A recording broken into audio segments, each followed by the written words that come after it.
You are listening to Mining Stock Education, where you'll learn from the top leaders in the natural resource sector and uncover quality mining investment opportunities.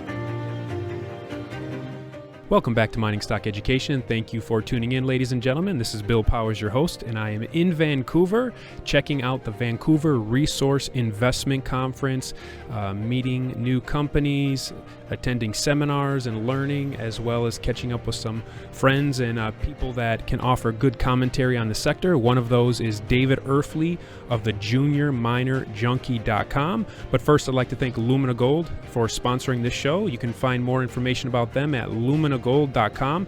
Ticker in Toronto is LUM, and on the OTC in New York, it's LMGDF. They have a 17 million ounce gold deposit in Ecuador, and I attended the opening seminar at this conference, and Ross Beatty said it is his intention to make sure that there is a buyer for this project this year, and he's going to be involved seeking out some major miners to buy this project. That's what Ross Beatty said. And you can find more about them at luminagold.com. Well, Dave, thanks for joining me again, and you've been walking the floor. Now it's about a day and a half of a 2-day conference that you've experienced, so tell us about the sentiment and the vibe that you feel at this conference. Hey, Bill, thanks again for having me. It's the vibe was really good on Sunday. That's retail day. Sunday's usually retail day, and there was a lot of retail investors on the floor, and it was kind of buzzing pretty well. So it was good to see that. Today it's a little more laid back. It's Monday's usually the industry day. I haven't really had a chance to walk around much because my job here is to catch up with all the companies that I own and that I cover for my newsletter and for my subscribers. So, but it's a good buzz so far. Do you think the buzz is as good as like 2011 when silver and gold were roaring? No, not quite there yet. Not quite there yet. I don't think we really see the general public come into this sector yet. I mean, you still got risk on in the markets, and U.S. equities continue to make these all-time highs. So I don't think we got the general investor coming in. And if they do come in, they're buying GDX and they're buying the GDXJ. So they really haven't come into the juniors yet. As you assess the sentiment at this conference, as well as the fundamentals of what's going on, and you're studying charts and looking at the gold price and what the gold miners are doing, in the last 20 years since you've been doing this, is there a certain year that you could point to that this reminds you the most of? Oh, wow, that's a great question. I think maybe 2005. That's a year, because that's a year that was very special to me. It was the year that I sold the house that I was doing all the work on to restore in Pasadena, and I made the decision to go ahead and sell that house in 2005 and put it all into juniors. And I got the feeling back then of the feeling I feel now, that we're very close to have the general investor come into this sector. With your portfolio, what's your allocation with positioning right now and cash on hand to take advantage of possible opportunities? Oh, I got about 6%, 7% cash right now. I built up a little bit, and it's funny because it's still a tale of two markets, Bill. It's you're seeing capital markets giving up some financings to the really good projects with the really good teams, and you're still seeing a lot of the smaller juniors struggle to find financing. So there are still a lot of great opportunities, even though the sector looks a little frothy right now. I attended a seminar on Focus on Gold in Idaho this morning, and the CEO, Cal, of Liberty Gold was talking about how fund managers, they either want a large allocation or they're not going to do it at all. They're not going to nibble in the market. Is there any commentary you could provide on that? Yeah, Cal's right. I've known Cal for a few years, and he's a very intelligent businessman and a very good CEO there over at Liberty Gold. I really like Liberty Gold's projects. But yeah, that's absolutely the case. I mean, look at Silvercrest. They raised, I think it was $90-something million, and they even left some on the table. So all the management teams that I talked to that have made big raises, they left some money on the table. They could have raised more and diluted more, but they said no. This is enough. We don't want to dilute our shareholders too much. This will get us through what we need to get through this year, and we'll take a look and see what happens with what we do with this money. So we had some geopolitical events recently. The United States assassinated one of the top generals in the Iranian army. Gold shot up, but the miners didn't follow. So what's the significance here? Yeah, you never like to see the gold price make a move like that on geopolitical reasons that are short term, and the miners very rarely take part in a move like that. And just like this time, they didn't. And right now, what you're seeing the gold price did come back down and test about 1530. After basically Iran said this is it, we've did our tit for tat and we're done. So all that geopolitical move in the gold price, most of it came off, and the gold price went right back up. But the miners are still correcting, so that is kind of a red flag right now. You've got the spec position in the commitment of traders report at an all-time high. It's getting a little frothy in the bullish sentiment indicators. So I'd be a little cautious in maybe thinking about buying something that's overbought. But like I said, there's still a lot of opportunities out there that are at good buy points, even though we've had a big move in the sector recently. You've mentioned Teranga Gold in several interviews as a gold producer. You like growth-oriented growth producer. Any other growth-oriented gold producers you'd be willing to share? Sure. There's another one, West Dome Gold, which my shareholders and my subscribers and myself have done quite well in.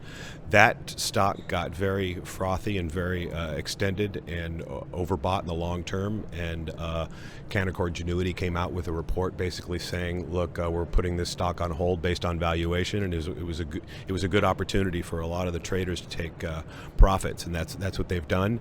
And I think that might happen with Teranga here pretty soon, because it's very extreme overbought in the long term as well. So I do like Teranga, but I would be cautious here if I wanted to buy more. Your portfolio is weighted with a lot of riskier stocks, and you let everybody know that. The royalty companies are not as risky. Are any of them attractive to you right now? No, because you've had a lot of these royalty plays have had really strong moves. Most of the share prices are overbought. So if I were to come into this sector now, I would probably avoid royalty plays right now, and a lot of these miners that are long-term overbought. Would you prefer an ETF, like a major ETF, over a royalty company if you had to choose? No. I strongly suggest building your own ETF if you really want to be serious about investing in this sector, especially in the juniors, since there really isn't a reliable junior ETF indicator out there. Since the GDXJ doesn't really have any juniors in it, it's basically mid-tiers and sprinkled with a few majors. So I strongly suggest building your own junior portfolio, and if you can't do it on your own, you can always get some help from a newsletter writer like myself or many others out there that are very good teachers. When we're here at these conferences, we can kind of assess the buzz around certain companies. We can see that online, and then also see if that buzz actually plays out at the conference. Can you talk about how you observe what are the hot companies, whether there's fundamental value or not, when you're at conferences like this? Oh, sure. I always try to keep tabs on the ones that are hot at the moment and why they've moved up. If the pump in their stock is genuine, if they really have the goods and deserve that market cap. Once I see a stock that I like, if it's made a strong move and I missed that move, I'll keep tabs on that stock and wait for the pump. If that's the reason why it went up so much, wait for that to come off and then take a position. And then when you see the pump, if it's like pre-drilling, do you normally scalp your profits at that point and then maybe enter back in, or how do you play that? That's a tough question. I just had that recently happen to me, where a company called GFG Resources was pumped before some highly anticipated drill results came out, and I did consider taking some profit or selling some of that, but I believed in the project, and I believed the results would be good.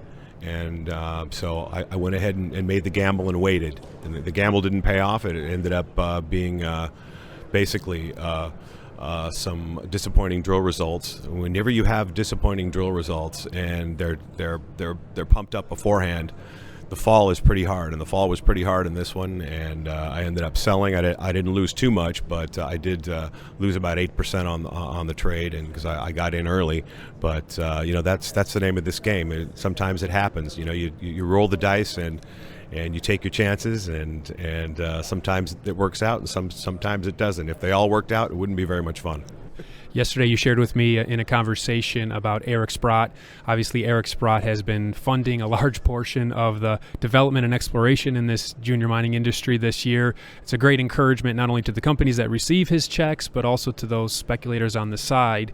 But for those of us that aren't aware of what happened in the prior cycle when Eric put a lot of money in and then had to sell, can you kind of talk about the dynamics of him putting in money and taking out in the last cycle versus how he's playing it this time? Oh, sure. Yeah. The last cycle, he did it through his fund. He took a little piece of, it seemed like hundreds of juniors. It seemed like every junior that I would research, I would see Eric Sprott had a position, but he took those positions through his fund.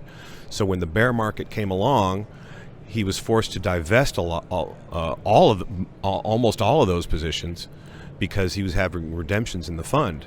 Well, this time around, he's done it privately. So if there's a harsh correction in the sector, he won't be forced to divest this time. So actually, what Eric Sprott gaveth during the last bull market, he tooketh away in the bear market and made the bear market worse. He made the bull market better, then he made the bear market worse, unbeknownst to him. So he basically learned a valuable lesson, and he's now done it through privately as opposed to through his fund. So I commend him on that. Eric's a great guy. I've met him. I've spoke with him. He's very down to earth, and he's been a huge benefit to this sector. Eric has been public in the last couple months about the reinstatement of the uptick rule, where you can't short a junior miner. What's your position on that? A junior miner, unless it's uptrending, I should say. Oh, I don't think you should be able to short anything unless it's upticking. I think the uptick rule should be applied to everything. It would be so much better. But I don't make the rules. I just have to play by them. So it's just another landmine that we have to avoid in the sector. Commodities, you focus mostly on gold. What about uranium, zinc, lead, iron ore? Anything you're bullish on that you could share? Yeah, well, some of these base metal plays are really starting to look attractive. The copper price I think it's back up to like $2.84 this morning, and it's getting to that magic $3 level, which I feel it needs to have a base. But a lot of these companies really aren't responding. But I think there's a few of them that really have good projects, and they've came off a lot. They're starting to look attractive. Final thoughts as we conclude for the listeners that have listened to this conversation. What advice would you give?